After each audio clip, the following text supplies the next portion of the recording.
we are operating on some very sound footing thus far. Yes, one or two things have come up, specifically to do with some names that they were not deleted. And I'm being emphatic here. There was not deletion, omissions. Some coming directly from the branch register that came, some coming from the regions.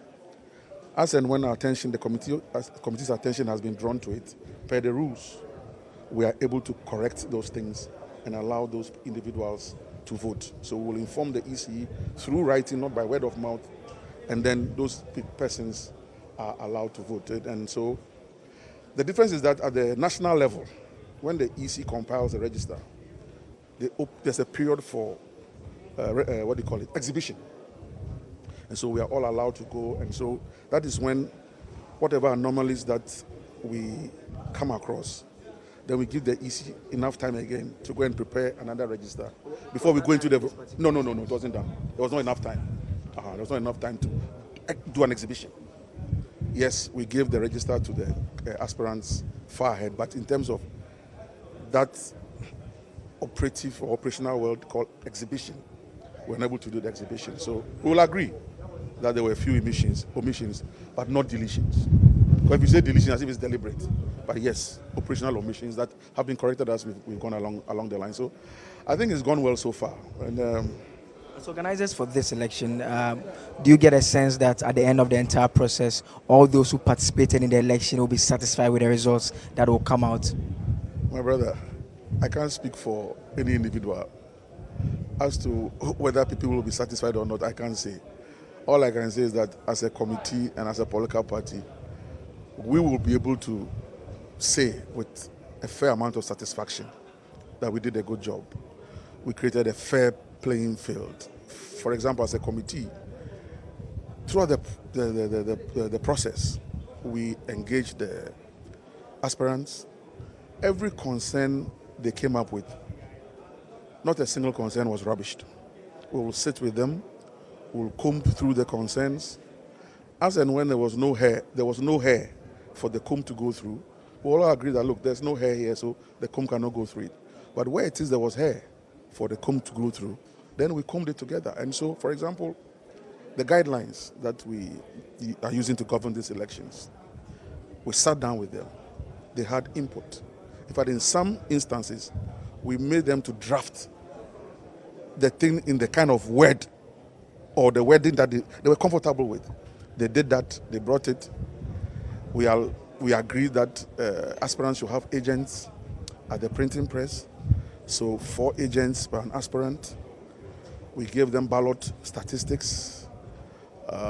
We allowed them to police the process in terms of the bagging of the ballot papers, serial numbers, to inform their agents in the regions and the constituencies accordingly. In fact, we actually allowed them, if it was possible, to look for vehicles and follow the EC's vehicles to the final destination points.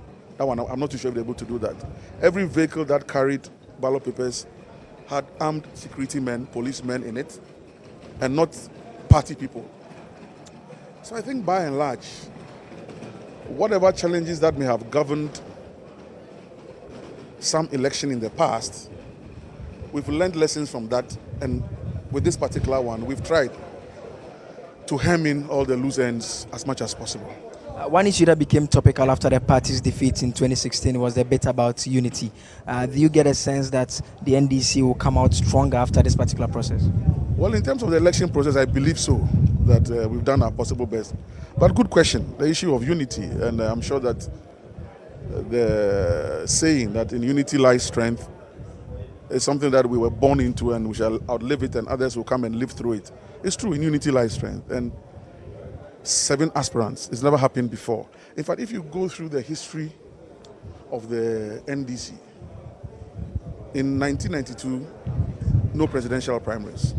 In 96, no presidential primaries. In 2000, no presidential primaries. So we came from a history of what we call popular acclamation.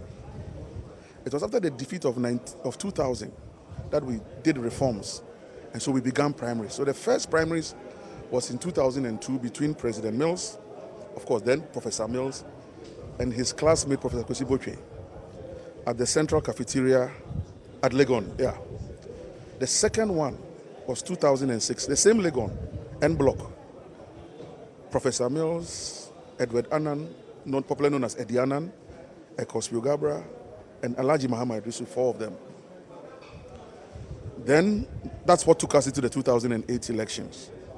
So President Mills won. His vice president was Excellency John Dramani Mahama. So 2011, as we were preparing for the 2012 elections, that's when we went into the Fonka game thing in Sunyani, where Mrs. Rawlings contested President Mills. President Mills won and then retained President Mahama as his running mate. You understand? So this is the history. So this is the first time we're having 7 of them. And so it comes with this The own... party may hit 17 soon. No, okay, no. If we did 4, we are doing 7, maybe we'll do 10, and then do 13, and then do 16 before we hit 17. So we won't go to 17 at a go, but that's just by the by. So we are now still climbing up the ropes of primaries and talking about unity. So it's important that out of the 7, we know only one person will win. When that one person wins, I think it will be important for that person to carry everybody along. As to how those who will not win will feel, it's not easy to take a loss. But I think that whoever wins must be very magnanimous and gracious and be able to personally, and I repeat, personally reach out to the others. And I think that's the only way that we can win 2020. And I've said it elsewhere that, look, if you watch the orchestra, and I love good music, and you watch an orchestra perform, all the time the conductor has his back to the audience. Now, while he or she has his or her back to the audience, what he or she is busy doing is making sure that he or she coordinates the various parts. The violinist, the organist, the guitarist, the one with the flute, to give the best tune. But you know what? After a wonderful performance, what the conductor does is to turn around and take a bow. Nobody remembers the violinist any longer. So as a leader, as a political leader, whoever wins this thing must operate as a conductor. Get all the parts of the NDC together. Let's win 2020. In 2021, when you are taking your bow, which will be taking your oath of office at the Independence Square, it is only you who will do it. But if you don't get the parts playing and give us the best tune, you may not be able to take a bow. Finally, among the 7 candidates, do you see that individual who has the quality that you are talking about? I believe. They are all seasoned. Why? Let me start in terms of their positions on the ballot paper. So I'm not biased. I have to be very careful. So in terms of the position, why? Sumani Bagbin, when we were in opposition for 8 years, he was the leader of the NDC in Parliament. He's the longest serving member of Parliament as of now. He was a cadre. He has his credentials. He's the second Deputy Speaker of Parliament. Number 2, Nuruddin. Those who know him at close range say he's a fine businessman. He's a bona fide member of the party. He hasn't caused any trouble. Number 3, His Excellency John Dramani Mahama, former MP, former minister, former vice president, former president. He has his credentials. Number 4, Sylvester Mensah, the youngest MP at the time he entered Parliament in 1992. He served the party well in various capacities. He has his own credentials.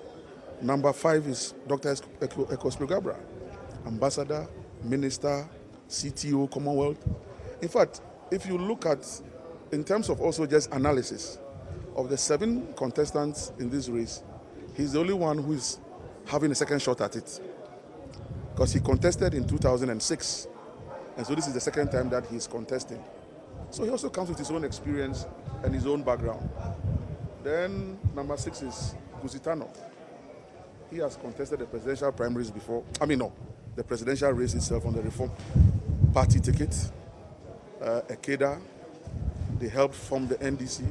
So has his own credentials. Then number 7, Professor Joshua Alabi, also a former minister, former MP, former head of IPS, which became UPSA under his watch. So all 7 of them, they have what it takes. Let the delegates decide. Let the best person win. But let that best person win and carry all of us along to victory in 2020.